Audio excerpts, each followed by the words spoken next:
Assalamualaikum warahmatullahi wabarakatuh.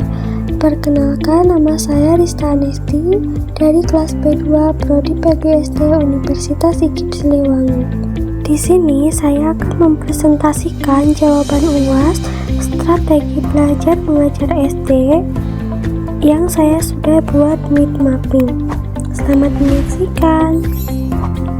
Baik, di sini ada beberapa poin yang saya akan jelaskan. Poin yang pertama yaitu analisis video. Di sini saya menganalisis 4 prinsip.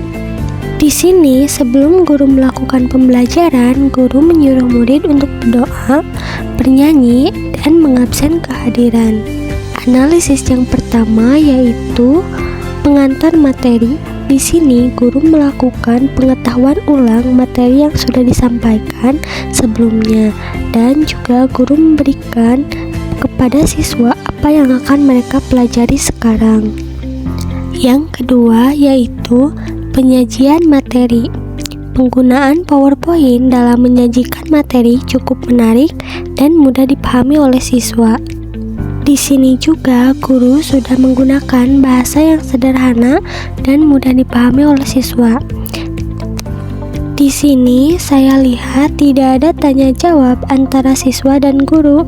Nah, seharusnya ada kombinasi antara penjelasan verbal, demonstrasi, dan tanya jawab supaya seberapa dalam siswa memperhatikan materinya, karena tidak semua siswa akan memperhatikan dan akan mudah dipahami dalam penyampaian materi. Yang ketiga, interaksi guru dan siswa. Dalam penyampaian materi ini, guru terlalu fokus kepada materi sehingga membuat beberapa siswa tidak fokus. Untuk itu, kita melakukan ice breaking di pertengahan materi supaya siswa tidak jenuh, bosan, dan mengantuk dalam kegiatan pembelajaran. Guru tidak melibatkan siswa dalam pembelajaran ini, dan guru tidak memberikan kesempatan untuk bertanya atau memberikan pendapat kepada siswa. Di sini juga Bu Guru melakukan diskusi kelompok untuk mendorong siswa berpikir kritis. Dalam presentasi, beberapa siswa tidak kondusif, ada yang mengantuk, ada yang mengobrol, dan sebagainya. Jadi, siswa tidak aktif dan antusias. Yang terakhir ada penutup. Di sini guru melakukan kesimpulan materi yang telah dibahas dan juga mereka melakukan latihan untuk mengukur pemahaman siswa dan tugas itu relevan dengan materi yang telah dipelajari. Di sini juga ada kelebihan dalam video. Kelebihan yang pertama, guru yang bertanggung jawab dalam penyampaian materi. Yang kedua, guru bisa mengkondisikan siswa dalam pembelajaran. Adapun kekurangannya yaitu 1. Tidak melakukan contoh-contoh dalam kehidupan yang menyangkut materi tersebut. Yang kedua, siswa yang tidak kondusif saat presentasi. Adapun solusi untuk mengurangi kekurangan tersebut. Yang pertama, apabila kita tidak melakukan contoh-contoh dalam kehidupan yang menyangkut materi, kita harus bisa memberikan video dalam PPT supaya anak-anak bisa mengerti lebih dalam tentang materi itu. Solusi yang kedua yaitu kita harus bisa melakukan suasana nyaman dan melibatkan seluruh siswa. Buatlah presentasi yang menarik agar siswa lebih dapat memperhatikan hasil diskusi kelompok yang telah mereka buat. Di sini juga ada rencana pembelajaran. Yang pertama yaitu pembukaan.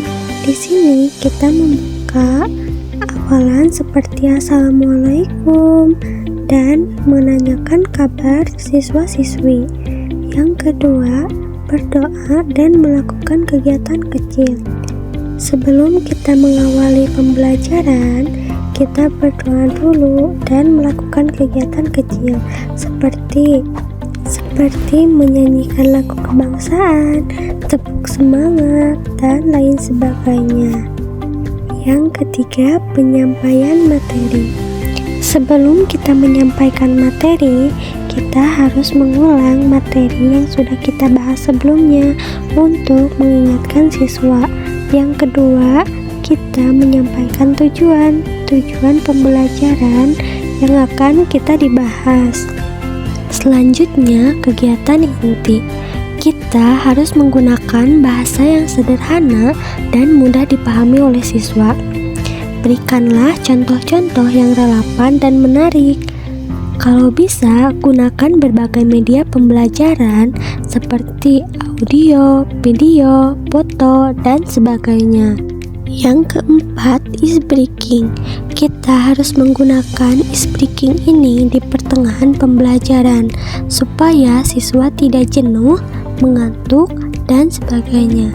Kita menggunakan icebreaking ini supaya lebih meningkatkan semangat siswa dalam pembelajaran. Selanjutnya, kita diskusi kelompok. Bagi siswa menjadi kelompok kecil untuk mendiskusikan konsep yang sudah dijelaskan. Yang kedua, sediakan lembar pertanyaan untuk memandu diskusi. Setelah diskusi kelompok selesai dan sudah mempresentasikannya, kita melakukan latihan soal untuk memberikan pengetahuan siswa seberapa dalam dia sudah menyimak pembelajaran ini. Selanjutnya, kesimpulan. Sebelum kita menutup pembelajaran ini, kita simpulkan materi yang sudah kita bahas dan ajak siswa untuk merefleksikan apa yang telah mereka pelajari dan kesulitan yang masih mereka hadapi. Setelah melakukan kesimpulan, kita tutup pembelajaran ini. Di sini juga ada 2 rancangan soal evaluasi. Rancangan yang pertama yaitu menyusun kisi-kisi soal. Kisi-kisi soal ini buat apa aja sih?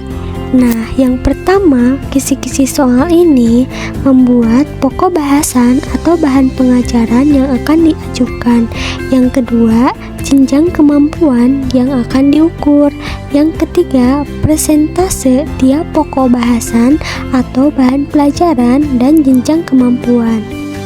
Mengapa diperlukan adanya kisi-kisi dalam pembuatan soal pada evaluasi hasil belajar? Nah, di sini agar soal-soal yang dibuat dapat mengukur hasil belajar peserta didik.